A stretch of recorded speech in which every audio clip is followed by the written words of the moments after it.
Today, YouTubers will be colonizing Mars, a planet that is extremely hostile and far away from the Earth. Will they do it?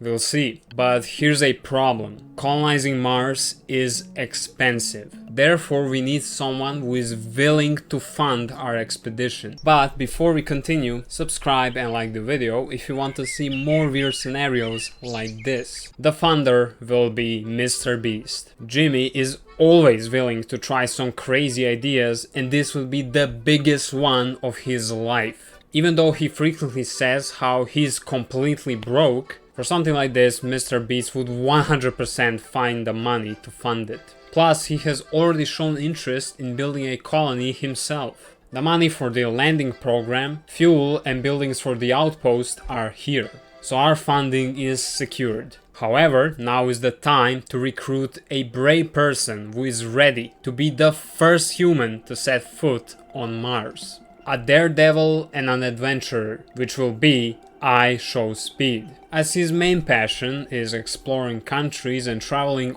all around the world, this is the opportunity on which Speed will never pass on. He will be forced to abandon his streaming career in order to focus on preparing and training for the landing, as this is a crucial step to ensure he doesn't accidentally break the spaceship's interface or his oxygen tank. But he completes the long training and is finally ready to embark towards the Red Planet. The journey is very long and grueling, but after all of it was done, Speed becomes the first person to walk on Mars, uttering his famous words, while planting the glorious flag of YouTube on the orange soil. But his main job is not yet finished. Speed's task now is to scout the place. He will walk around for a bit, collect Mars soil for lab analysis, and after that he returns to Earth.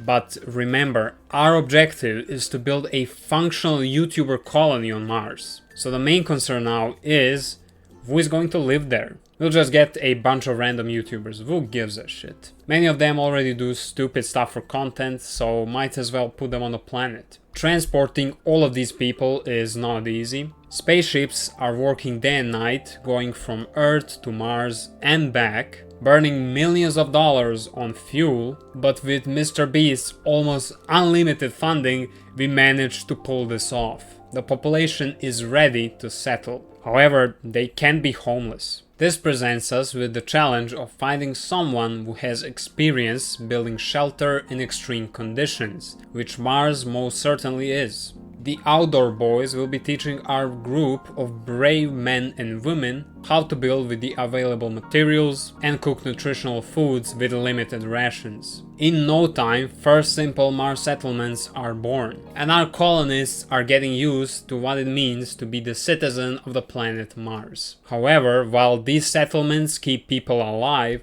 they're still fragile. Mars is trying to kill them every single day, which is why we need technology. An ex-NASA engineer and current YouTuber, Mark Rober, will invent all kinds of tools to make the lives of the settlers easier. More advanced farms are built to protect from sandstorms, spacesuits are tweaked further to be more comfortable, and new communication devices are installed. They feature expanded wavelengths that make it easier to communicate back to Earth. There is a risk of someone catching these signals and spying on the colony, but ignore that, just look at our settlement. It finally looks like a proper futuristic Mars outpost. The new farms produced more food, which attracted more settlers, which required more housing, which created the first construction boom on Mars. But we are missing something very important, which is the sole reason humans even establish colonies in the first place: profit. This colony here is very expensive right now, and even though I said it's almost unlimited, Mr. Beast can't actually fund this colony forever, which is why it needs to become profitable, so the colony has to become profitable fast. To turn this outpost from a money drain into a money-making machine, we are recruiting KSI and Logan Paul. These two might not have the best quality products, but damn me if they don't know how to make money off of them. They would immediately craft strategies on how to turn this small outpost into a company that prints money, the Mars Corporation. This means extracting valuable resources and sending them back to Earth, and building a resort to make money from Mars tourism. It would take some time, but soon enough the outpost would become a luxury place, coupled with trade value. This all sounds great, however, the colony becoming profitable opens up another problem. To make money, we need people to work. And unfortunately, KSI and Logan Paul are too focused on efficient money making to care about silly things like workers' rights or minimum wages and working hours. Because of this, the colony becomes unstable. At first, they would use someone like Speed as the first man to set foot on Mars to conduct propaganda speeches for motivation, but that would not work for long. Which is why this colony needs a proper governor to stay stable, and that governor will be Markiplier. He will bring the peace and order to steady the ship while also keeping the morale high. But his task won't be only limited to this. With the help of MatPat, Markiplier's administration would pass several laws that protect workers' rights against exploitation and unfair working conditions. This measure successfully prevents a full-on communist revolution on Mars with a decrease in profits as a trade-off. With this, the colony is a complete success and the pride of the entire planet Earth.